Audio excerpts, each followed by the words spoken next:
So so we're gonna be talking about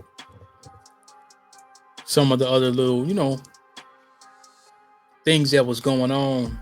This is the darkness part two. And there's gonna be several other any other little things that I can remember. Um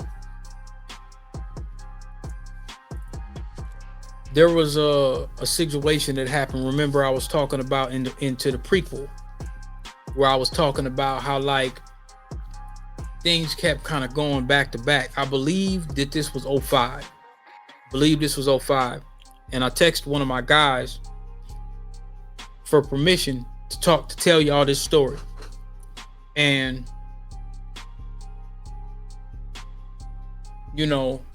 I'm gonna try to be mindful on how I tell it, because this is about his brother. And I asked him, do I have his permission to tell this story? So basically, we were on the bus one day, me and one of my guys that I was selling CDs to. All right. And we heard that somebody had got shot. This was during the daytime. We were on the 21, and you know where Chicago kind of intercepts. There's a church on Chicago. It's not Chicago and Lake, but let me see if I can find it real quick.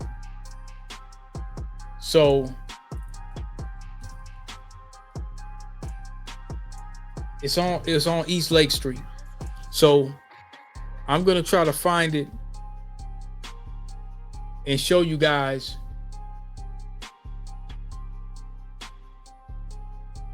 where I think it was the number 5. Okay, so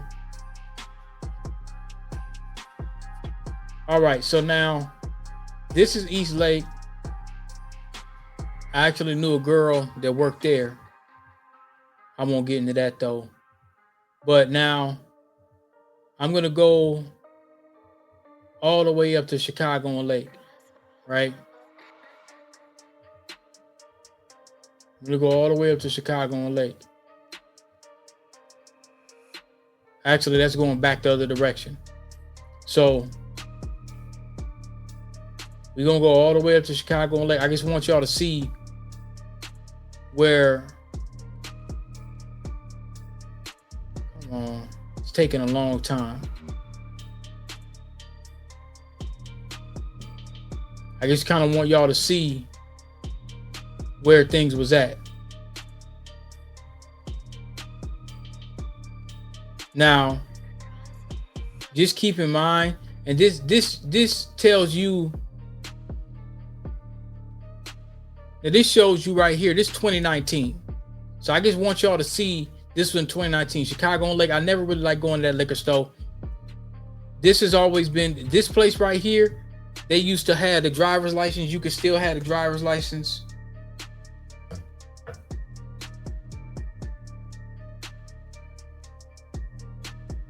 $5. All right, hold on. Interrupted my program. So since 6.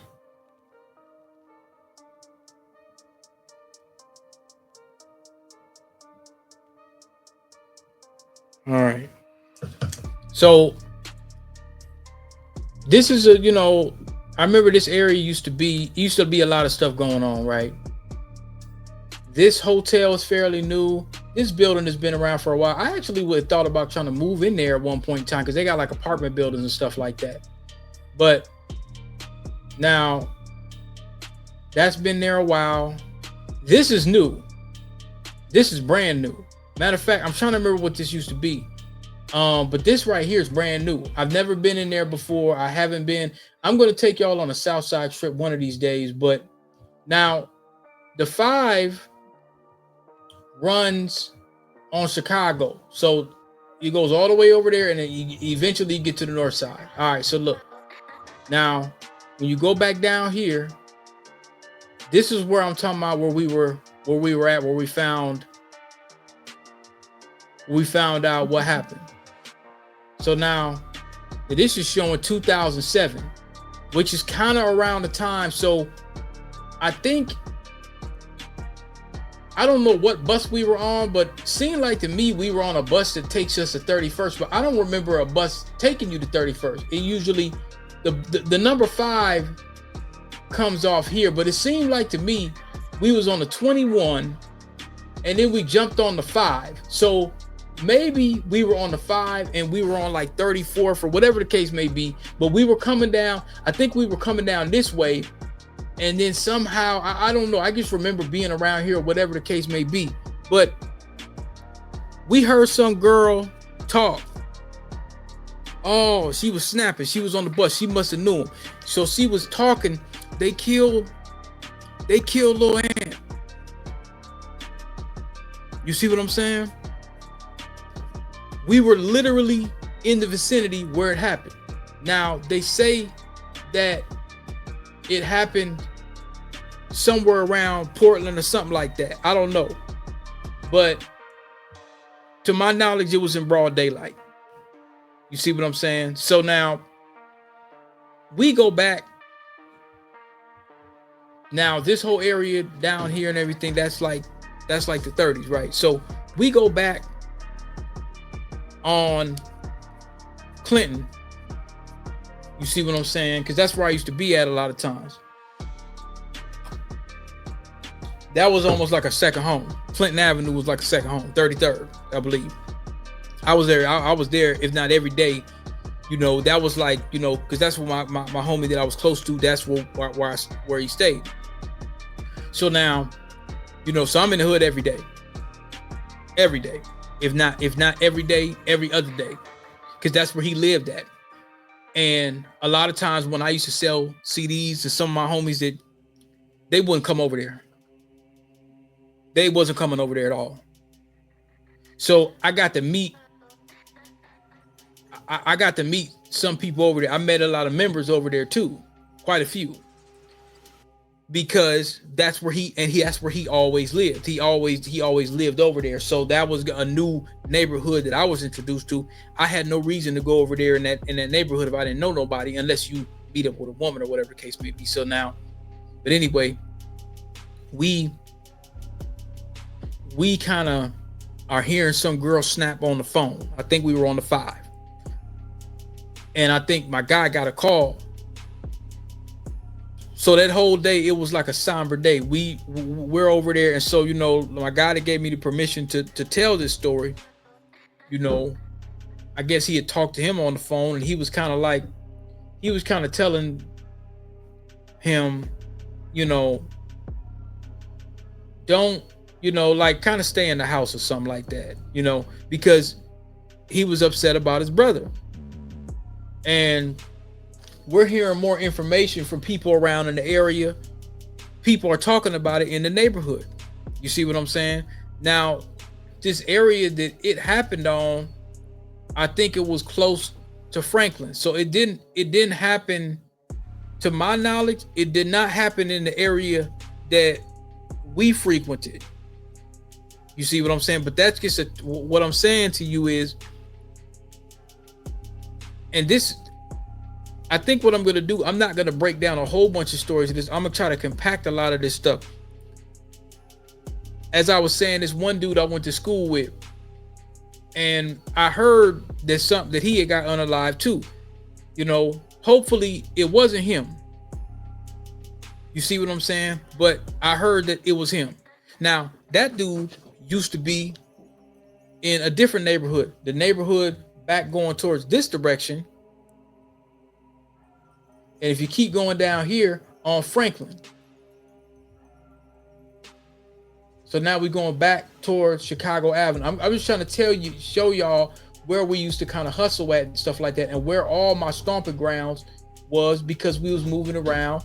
And, you know, I had, you know, even when I was doing the computer thing, man, when I was doing the computer thing, man, I was still moving around in the same areas. I didn't change where I used to go, you know? So it's like they were doing some major construction right here. So this was in 2021. Now, keep in mind, I wasn't going to Minneapolis that much when I started working remote and during the pandemic and after the uprisings. Actually, you know what? I was coming to Minneapolis. I was. Let me take that back. Um, before Floyd had got lynched, I still was going to Minneapolis. So we gonna go all the way down. I'm just kind of showing y'all. Matter of fact, as we go, I think this man is crazy. On 26, this house right here, it was this house right here, one of these houses, or it was back that way. There was a story where I met. There's a couple women I met from Gary, but I met this one girl from Gary. I remember her name too, but I ain't gonna say. Now, somehow we had met. This was probably before 05. I'm quite sure it was before 05. It was well before I had an apartment. It was way before IPR or whatever. This might have been right after high school, 02, whatever. But I remember when her people wanted some mixtapes or something like that. So I come over here. I come over here to this place right here. It was here or it was somewhere else. And I'm gonna be taking myself off of the camera from time to time, I guess. So I get over there, and when I went to go, I think the first time I came over there, whatever, I was by myself, and it was like just like 10 dudes, and I get in there and I speak to everybody. Hey, what's up, bro? What's going on? You know what I'm saying? And they just looking at me and don't nobody say nothing. I felt disrespected. And I'm gonna tell y'all something too. I'm gonna tell you how a lot of Minneapolis used to operate. People ain't gonna like this from the city. Some people ain't gonna like this, but I gotta tell it. When you're by yourself, a lot of dudes in Minneapolis, they get that hyena mentality. You have a lot of dudes in Minneapolis that even some dudes that's in the gangs and all that kind of stuff, or in these, all this kind of stuff, they feel strengthened by a hyena mentality. DP, what's a hyena mentality? If I got a bunch of people around me, because the way that some people handled me, they did it because there was a crowd or amongst, so there's certain things that dudes may say or certain things that they'll do because there's a crowd. But when it's just me, or maybe it might be one other dude, it'd be different. The way that they go about even communication. So I feel comfortable saying or doing something slick among the crowd. But they don't really do that just mano a mano. You see what I'm saying? That's what I had an issue with a lot of times when I was moving around and hustling. Dudes would say sometimes or do things slick only because they have a crowd. They have their fellow gang members or whatever the case may be. And I didn't think that was cool. Because when I was around my homies, and I had some dudes that I used to hang around where if I would have told them, hey, look, man, we just gonna crowd this dude and we gonna do him down bad. I could have done that. I could have rallied and I could have had people do people dirty if I wanted to. Because when there were certain situations that I would have, or sometimes some of my guys will find out and they like, hey man, this about to go get handled. A lot of times I just tell them no. I wasn't harmed. It wasn't something where I felt like I was violated or nothing like that. So a lot of times I would just say, no, whatever. Because it might have not been something that serious to the point where I felt like I need to get people involved. You see what I'm saying? Because now I'm putting you guys in harm's way just because of a situation that didn't need to happen in the first place, whatever the case may be. So I'm not going to make those phone calls. I'm just not going to do it. You see what I'm saying? As opposed to some people, they might be like, well, man, we need to do this or we need it. And I'm like, no. Because first of all, a lot of times I'd be humble enough to say I shouldn't have put myself in that situation in the first place. That's how I looked at things when things used to happen. Or I tell them, like, if I did tell them, hey man, this happened to me, or whatever the case may be, I would be, I felt like, well, maybe I shouldn't have been there in the first place, which most of the time is true. And you got to keep in mind, we're not working 9 to 5s. Now, we're not running a damn Rico operation or nothing like that. But what I'm saying is you're not necessarily the civilian that, I mean, we're civilians, but we're not always among a civilian class all the time. And that's the difference. I might have to stop this and link this back up. I wonder if I could pause this thing. I can't. I don't think I can. I might have to edit this piece out or whatnot. Hold on, y'all. That's a nice thing about recording.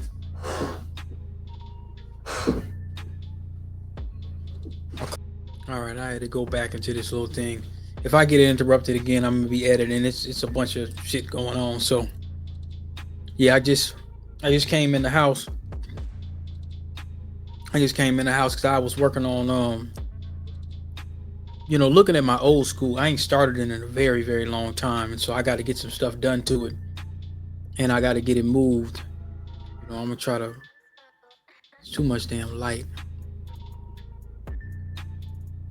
So yeah, I got to get it moved and whatnot, and so I'll be doing little bits and pieces like this. Hopefully, I won't keep getting disturbed over and over. But anyway, yeah, man, it was a somber time when that occurred. I met they called him Little Ant. I met him. I met him a couple times, and we really didn't have a whole lot of conversation and stuff like that. But I kind of had like a pretty decent vibe and stuff like that. And like that was kind of one of them things, for that to happen out in broad daylight and us being close around. And then it happened to somebody that's real close. I don't know what had occurred. People were saying that he had tried to rob somebody or something. I don't know what it was, but I know that from what I understand is a guy chased him down. I think the dude did get arrested for it. I don't know. I really don't know, but I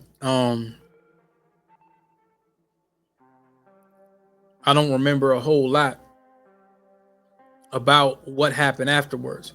I just know that people in that neighborhood were upset about it.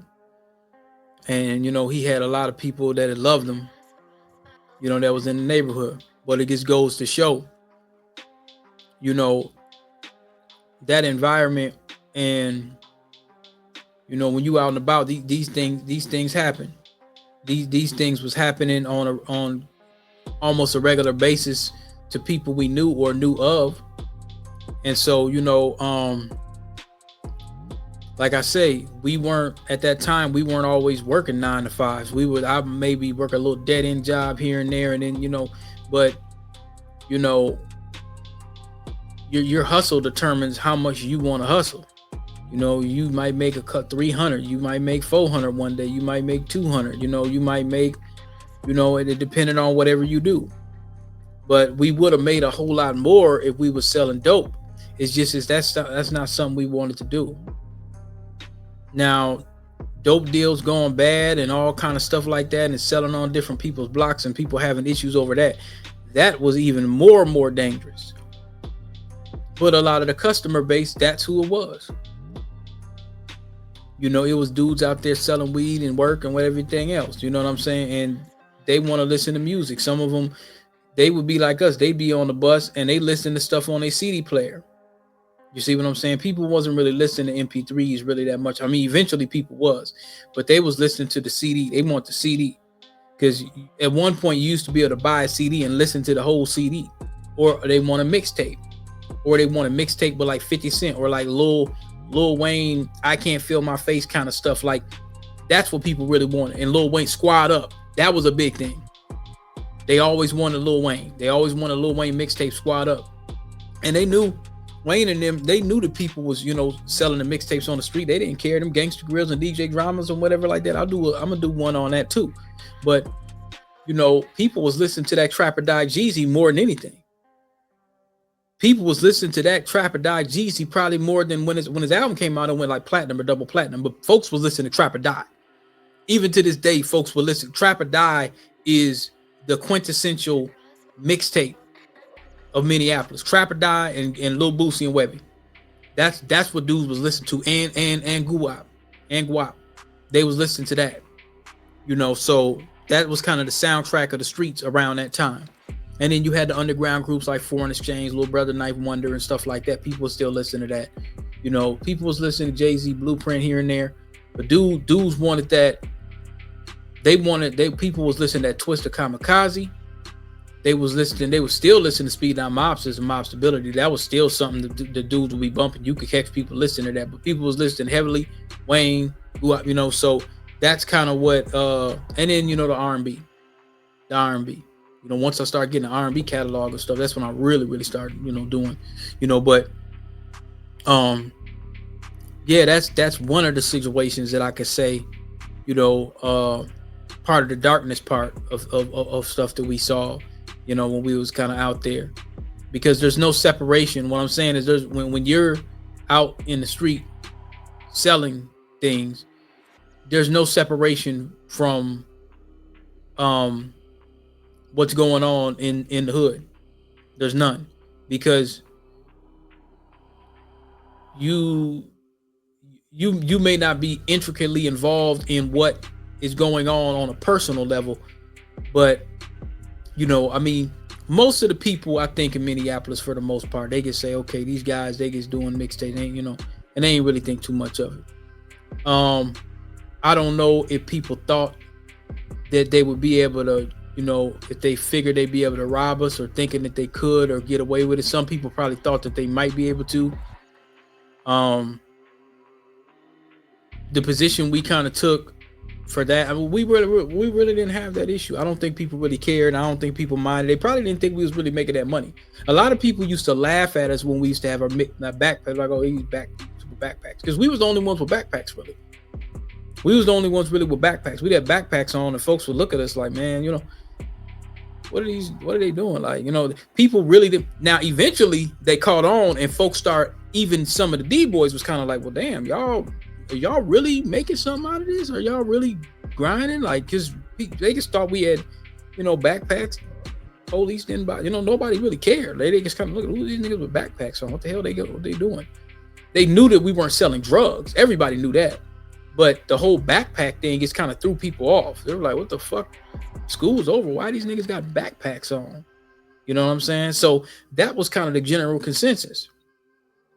We were only people out there really, and eventually other people start doing it. But we had backpacks on, and folks was just kind of looking like, some dudes would joke about it. Y'all got backpacks on, kind of clown us a little bit. Didn't bother me. Was y'all going to school or something, nigga? That niggas, you say that all the time. You going to school or something? And they really thought we were in college or going to school or something. That happened a lot. So that actually worked. It worked. I didn't really have too many issues or whatever. A lot of times, another thing too is dudes, like, I take the backpack off and I hand up, like, if a dude looking through mixtapes and stuff, I just hand them the whole bag. Sometimes they be in their cars. I just hand them the whole bag and just stand there. And they used to think, and I used to have dudes ask me like, hey, you got a pipe or something on you or something? You real comfortable by handing me this bag? I said, man, I'm not worried about it. Everything's okay. I trust you. And I didn't trust him, but I trust you, bro. He's like, man, you real comfortable about this whole bag. I can just pull off. You must got something chunky. And they really couldn't know, because a lot of times I might have a hoodie on or whatever. So they really don't know if we got anything. So they never took that chance. You see what I'm saying? And then another thing too is, like, we were always over south. We were always out and about, like, damn near every day. So they probably weren't sure what was going on. And I'm gonna tell you about this other situation that happened. I'm gonna talk about that next, because I'm in my mode. So I'll be right back. I'm gonna do the next one. So this will be a whole new story.